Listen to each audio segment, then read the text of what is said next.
ସୁନ୍ଦର ପରିବେଶ ମଧ୍ୟରେ ବର୍ତ୍ତମାନ ଦେବକୁଣ୍ଡର ନୈସର୍ଗିକ ବନରାଜି ଆମେ ଉପଲବ୍ଧି କରୁଛୁ ଏବଂ ଏହା ଉପଭୋଗ ମଧ୍ୟ କରୁଛୁ ଏବଂ ହଜାର ହଜାର ଲୋକଙ୍କ ଗହଣରେ ଆମେ ଆମର ଗନ୍ତବ୍ୟସ୍ଥଳକୁ ଯାତ୍ରା କରୁଅଛୁ ଏବଂ ରାସ୍ତାର ଦୁଇ ପାର୍ଶ୍ୱରେ ଘନ ବୃକ୍ଷରାଜି ସୁଶୋଭିତ ଏବଂ ଶ୍ୟାମଳ ବର୍ଣ୍ଣର ପରିବେଶ ମଧ୍ୟରେ ଆମେ ସମସ୍ତେ ଆଗଉଛୁ ଆମର ଗନ୍ତବ୍ୟସ୍ଥଳ ଦେବକୁଣ୍ଡକୁ।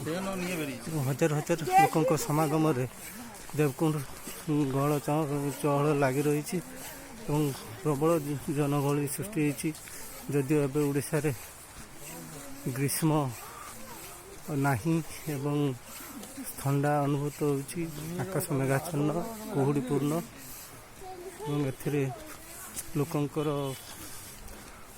ପର୍ଯ୍ୟଟନ କରିବାର ମନୋବୃତ୍ତିକୁ ଖୋରାକ ଯୋଗାଇଛି ଏବଂ ଯଦିଓ ଶୀତ ସେତେ ପ୍ରବଳ ନାହିଁ ତଥାପି ଲୋକମାନଙ୍କର ଶୀତ ଦାଉରୁ ରକ୍ଷା କରିବା ପାଇଁ ଗରମ ପୋଷାକ ମଧ୍ୟ ପରିଧାନ କରି ସେମାନେ ବୁଲାବୁଲିରେ ସମୟ ବିତାଉଛନ୍ତି ଏବଂ ଆଜି ଯଦିଓ ପାଗ କୁହୁଡ଼ିଆ ଓ ମେଘାଚ୍ଛନ୍ନ ରହିଛି, 2 ଦିନ ହେଲା ପାଗ ଓ କୁହୁଡ଼ି ମେଘାଚ୍ଛନ୍ନ ମଧ୍ୟରେ ବର୍ତ୍ତମାନ ସୁନ୍ଦର ପରିବେଶ ମଧ୍ୟରେ ଲୋକଙ୍କର ଗହଳି ଚଳି ଲାଗିଛି ଏବଂ ସୁନ୍ଦର ପରିବେଶକୁ ଉପଭୋଗ କରୁଛନ୍ତି। ଏଠାରେ ଯେଉଁ ବିଭିନ୍ନ ପ୍ରକାର ଗଛ ବୃକ୍ଷଲତା ରହିଛି, ଔଷଧୀୟ ବୃକ୍ଷ, ଶିମୁଳି ବୃକ୍ଷ, ଶିଆଳି ଲଟା, ଆମ୍ବ, କରଞ୍ଜ, ନିମ, ବଉଳ, ଶାଳ, ପିଆଶାଳ ଇତ୍ୟାଦି ଯେଉଁ ବୃକ୍ଷ ମଧ୍ୟରେ ଛଡ଼ିଆଳ ବୃକ୍ଷ ମଧ୍ୟ ରହିଛି ଏବଂ ଏଥିରେ ବହୁତ ସୁନ୍ଦର ଭାବରେ ଲୋକଙ୍କ ମନ ଜିଣିବା ପାଇଁ ସୁନ୍ଦର ପରିବେଶ ସୃଷ୍ଟି ହୋଇଛି ଏବଂ ଆମେ ଯେତେ ଆଗଉଛୁ ଆଗକୁ ସେତେ ଆମକୁ ଏକ ମନଲୋଭା ଏକ ନୈସର୍ଗିକ ଆନନ୍ଦ ଆମକୁ ଯୋଗାଉଛି।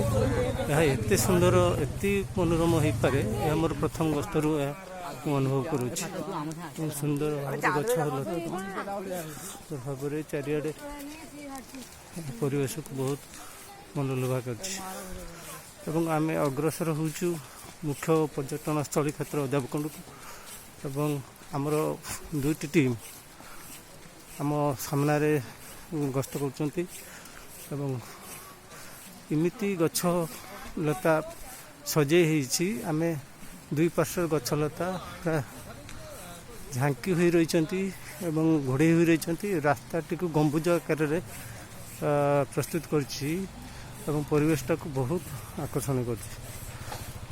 ଆସ୍ତେ ଆସ୍ତେ ଆମେ ଆଗଉଛୁ ଏବଂ କୁହୁଡ଼ି ଘେରା ଗଛଲତା ମଧ୍ୟରେ ଏବଂ ନିକଟରେ ଝରଣା ମଧ୍ୟ କୁଳୁକୁଳୁ ନାଦରେ ପ୍ରବାହିତ ହେଉଛି।